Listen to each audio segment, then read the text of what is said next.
Heartland Highways is made possible in part by Sarah Bush Lincoln Health System, dedicated to providing care for all and creating healthy communities in East Central Illinois, offering general and specialty medicine, including a regional cancer center, heart and lung center, orthopedics and sports medicine, a center for interventional pain, and a full complement of diagnostic and rehabilitative services. Sarah Bush Lincoln, trusted, compassionate care.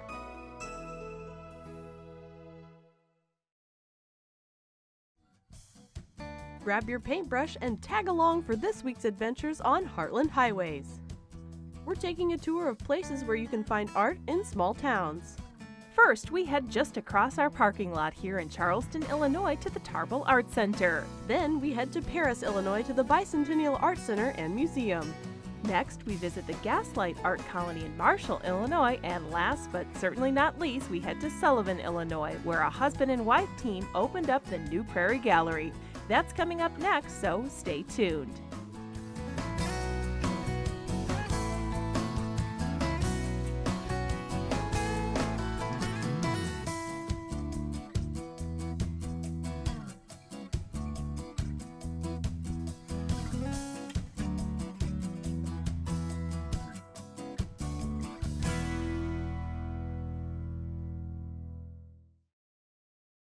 Hello and welcome back to Heartland Highways. We're so glad you've joined us. Today's show is all about art and specifically where you can see art in small towns. Now, for this show, we've chosen 4 different art centers located in East Central Illinois, which is actually just a small handful of the many you'll find in our region.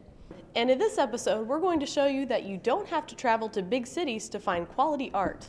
And in Charleston, Illinois, one place to see art is at the Tarble Arts Center, which is located on the campus of Eastern Illinois University and literally across the street from where we work. And our story begins with the man for whom the center was named. What do Snap-on Tools and an art center at Eastern Illinois University have in common? The answer, Newton E. Tarble. As one of the founders of Snap-on Tools, Tarble was able to make his initial fortune. His connection to Eastern dates back to his early days, not in college, but much earlier. Newton spent his elementary years at Eastern's laboratory school. So he and his brother attended the training school, and then IU's first president, Lord, arranged for Newton and his brother to get a pitcher-catcher baseball scholarship to Swarthmore College, and so they went off to Swarthmore to study. Grateful to Eastern for his early success, Tarble wanted to give something back. He was approached with the idea for a new art center for the campus, which ironically would be constructed right next to the former school that he attended in his youth. The building was opened in 1982. There was quite a long planning process that went prior to that, but it opened in 1982.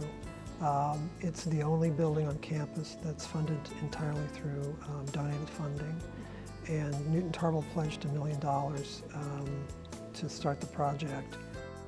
And similar to the concept of Snap-on Tools, which brings the tools to the workplace, Tarble wanted art to come to the community in the same way. And so the idea was to make the arts as accessible as they could to the people of East Central Illinois. And knowing that you know, different offerings and accessibility to the arts is somewhat limited because we're in a rural area. And so from the very beginning, the Tarble was intended to serve both the campus community and then the general community. Since the day they opened their doors, the Tarble Art Center has served a number of purposes as a gallery, classroom, gift shop, performance space, and much more. Their permanent collection includes 20th century Illinois folk arts, American scene prints and watercolors from the 1930s and 40s, paintings by Paul T. Sargent and Robert M. Root, who were both natives of the area and were associated with the Brown County, Indiana Artist Colony. Changing exhibits throughout the year showcase not only the center's permanent collection, but also the works of visiting artists.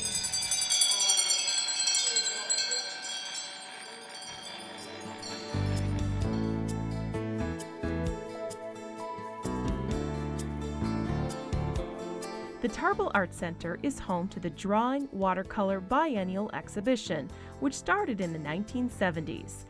It is a juried show that is open to any Illinois artist. 2 Purchase Award winners are chosen each year, which then become part of the center's permanent collection. Tarble's biggest show is Cultivating Creativity, an annual children's art exhibition. We've continued to expand the schools that are incorporated into the exhibition.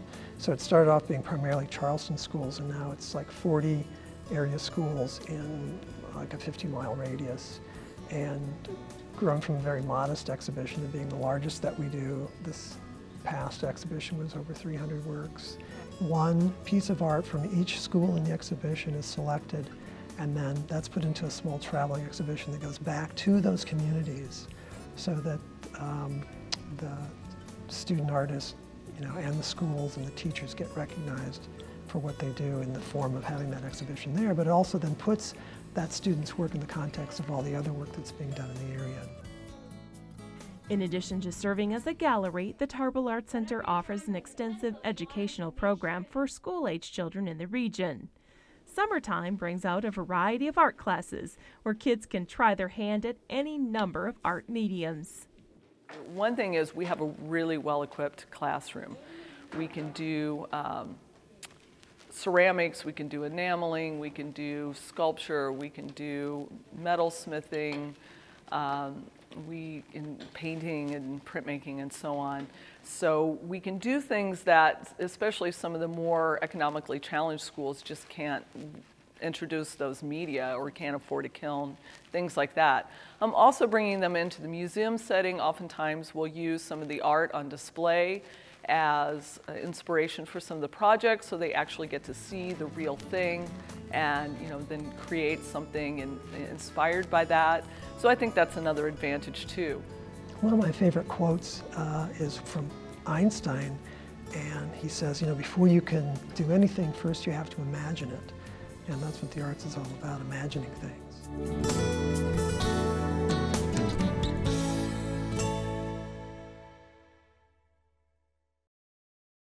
For this next adventure, we head down to Paris, Illinois, to the Bicentennial Art Center and Museum. The Art Center offers a variety of classes and services, as well as maintaining its own private collection featuring local artists. Back in the 1940s, a group of artists and art enthusiasts in Paris, Illinois, got together and began meeting in homes and storefronts.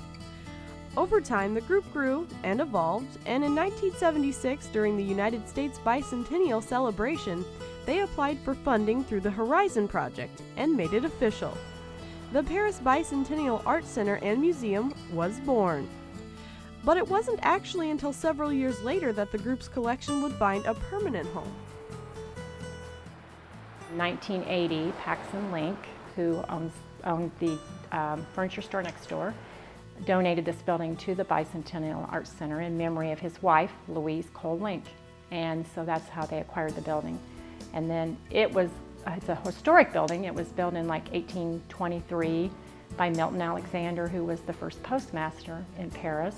And he entertained Abraham Lincoln and Stephen Douglas here as well, we've been told. And anyway, there's a lot of history here in this home, and we've been very fortunate to get it. The 2-story home lends its rooms on the main floor for displaying art.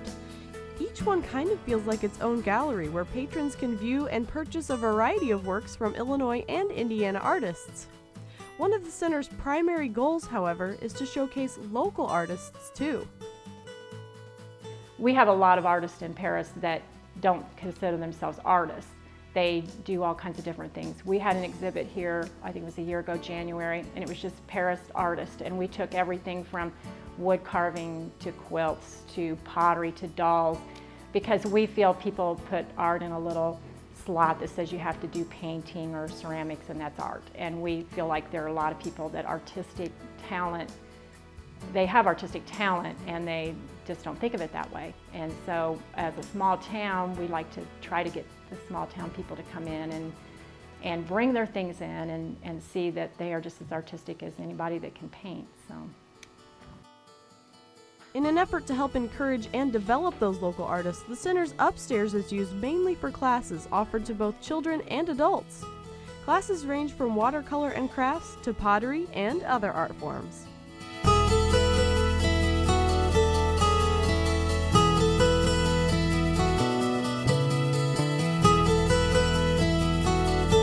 In addition to classes, the center hosts a variety of art-related events and competitions throughout the year.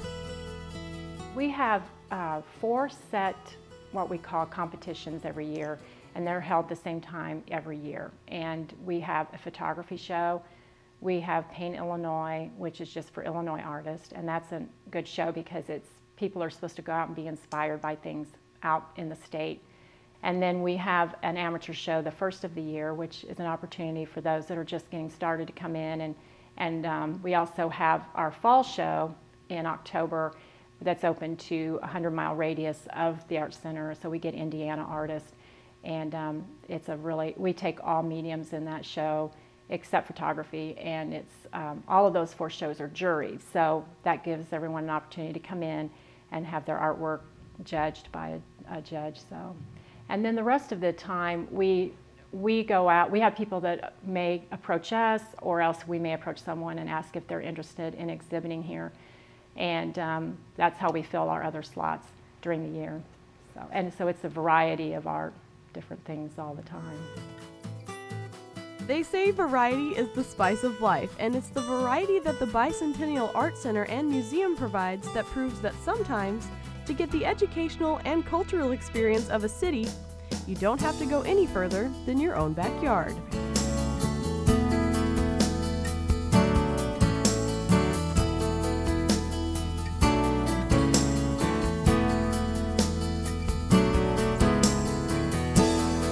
Most people that come in here will say, I didn't know this place was here, and they're surprised at the Art Center. And I think when I first started working here, I had driven by this place thousands of times and then saw an ad in the paper and came in and was just surprised that a town this size has this nice of an art center.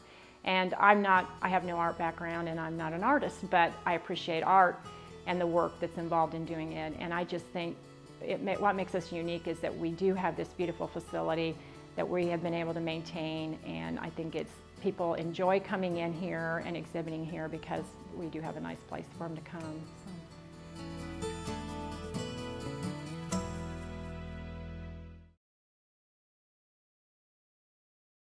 About 15 miles south of Paris, we headed to Marshall, Illinois and the Gaslight Art Colony.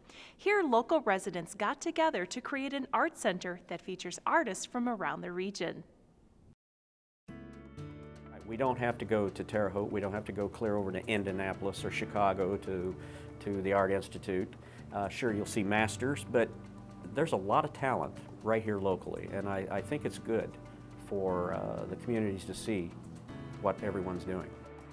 In Marshall, Illinois, there's a place where local art is showcased on a regular basis.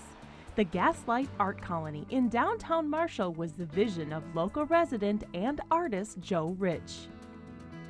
And Joe is an extremely good watercolorist, known throughout the whole area.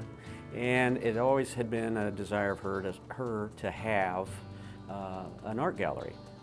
I had this building and didn't really want to sell it, but I didn't know what I was going to do with it, and thought, well, that sounds pretty good. And I thought, well, I called a few people, and everybody that I mentioned it to were so excited, and it just kept developing. And it didn't take long for the idea to turn into a reality. In October of 2009, the Gaslight Art Colony officially opened their doors. Our first show that we had here, we called Art of the Colony.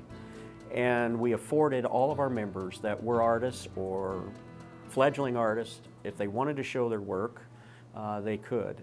And I'm telling you, it was remarkable. The quality, we have some brilliant artists in this small community in Clark County. It is remarkable what we have. Well, right now, every month we offer a new artist to show their works, and that runs for roughly about a 3 to 4 week period. And we have different mediums come in. We've had photography, we've had pastels, we've had watercolors, wood sculpture, carvings I should say, ceramics, and we've done quite well with that. Most of the gallery art is the work of local artists or those who have ties to the region. Works displayed here come in a variety of mediums, with some pieces for sale. For a small gallery in a town of 3,400 people, we have sold a lot of artwork.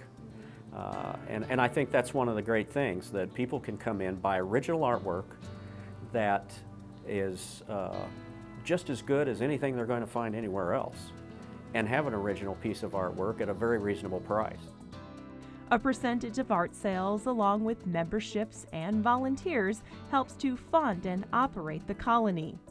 Classes for people of all ages and skill levels is another important and growing part of what the colony has to offer. We've had photography classes, both beginning digital and advanced. We've had drawing classes, just beginning drawing. What's really been great is that on Saturdays we've been offering drawing classes for children of various age groups. In times where funding for art classes in schools is on the decrease, classes like the ones offered here allow budding artists to explore their creative side. Our teacher, Maria, she has them put their work up on the wall, and you can see the first week, then you see the second week, and then you see the third week, and you can see the progression, and it's remarkable.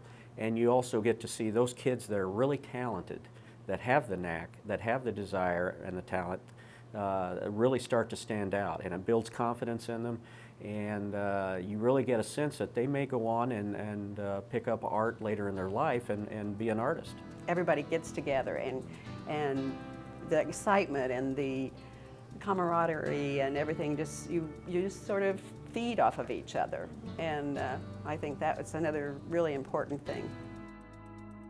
The Gaslight Art Colony plans to increase their number of class offerings and continue to be a place where artists can showcase their work to the people not only of Marshall, but also the surrounding region.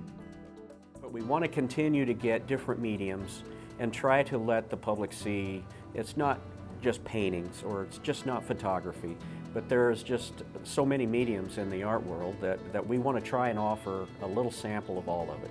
So that's been our goal.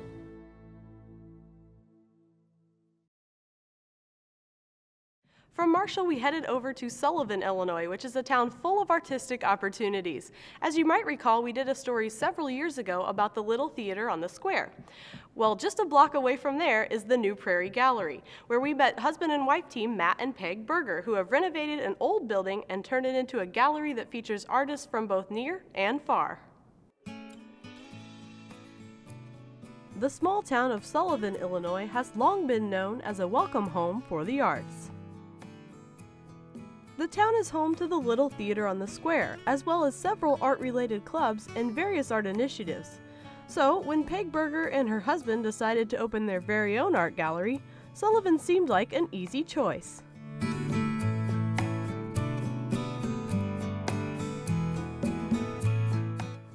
Well, I am an art teacher. I've taught art for, this is my 26th year, and I teach 1st through 12th grade.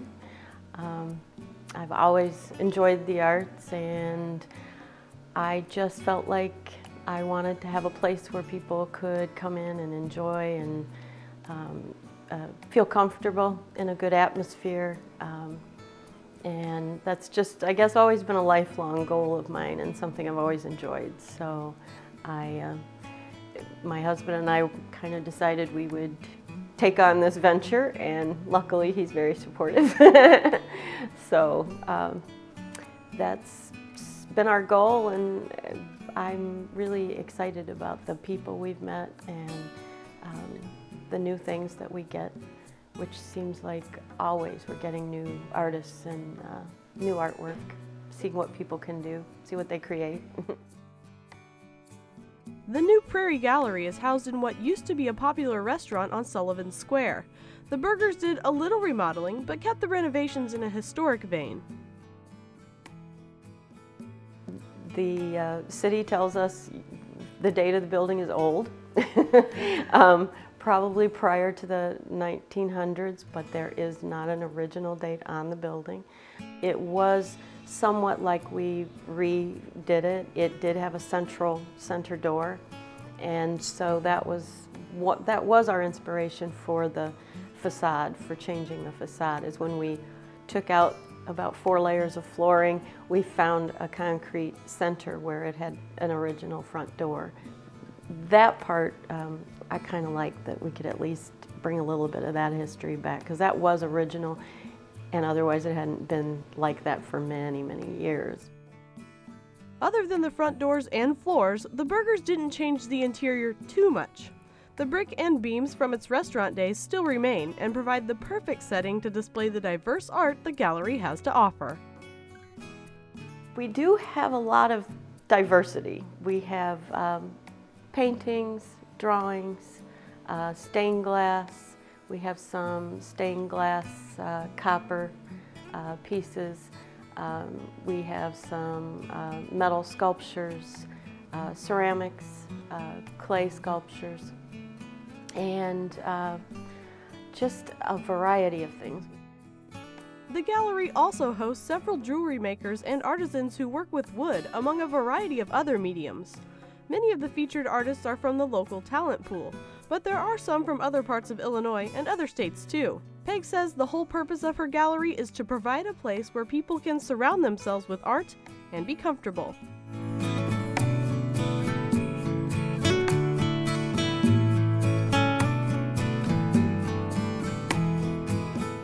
I mean, I do want it to be good quality work. I want it to be work that people can afford.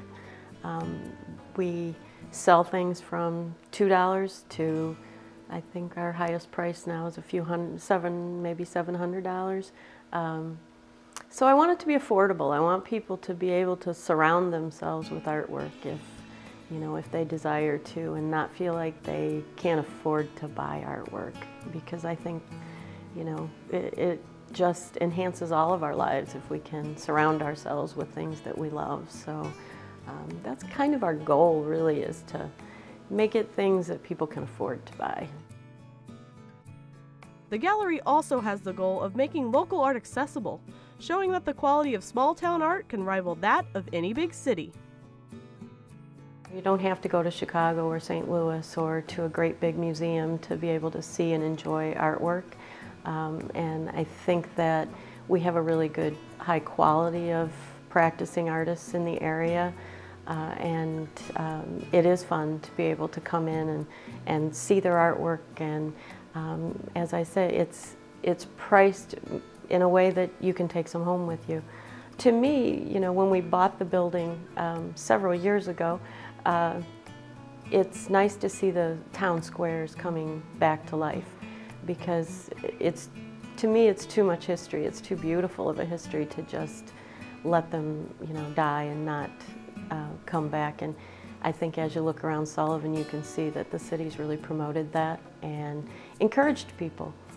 And we've tried to take advantage of those opportunities so that we can at least leave a building that looks better than it did when we bought it. So that's been an enjoyable thing. That is something my husband and I have always enjoyed doing together, is building and rebuilding, redoing things. And so this has been one of those ventures.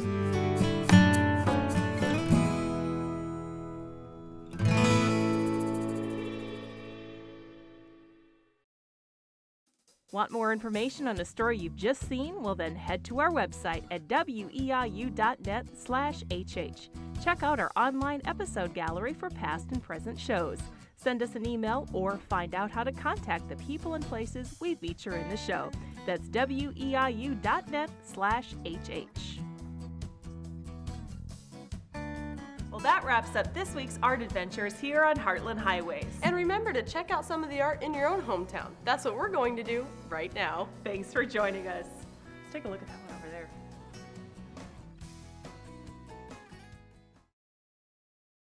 Heartland Highways is made possible in part by Sarah Bush Lincoln Health System, dedicated to providing care for all and creating healthy communities in East Central Illinois, offering general and specialty medicine, including a regional cancer center, heart and lung center, orthopedics and sports medicine, a center for interventional pain, and a full complement of diagnostic and rehabilitative services. Sarah Bush Lincoln, trusted, compassionate care.